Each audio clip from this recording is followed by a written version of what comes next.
काम खत्म हो गया सर। लेट हो जाएगा। देखो यार मजदूर बंदा है कोई गल पिछों दरवाजा बंद हो गया गेट बंद हो गया वापस और जनाब पिछों दरवाजा बंद हो गया किधर गली है बस ठीक है यार हो गया सारा यार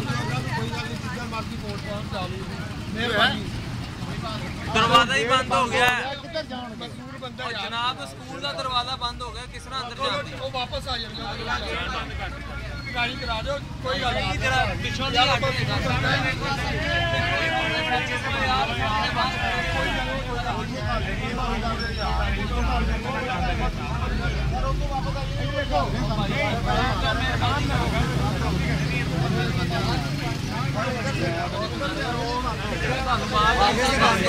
बस टाइम असूलन गल खत्म हो गई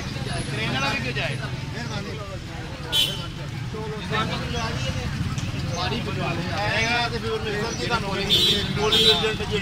पानी मंगवा दो साडा बंदा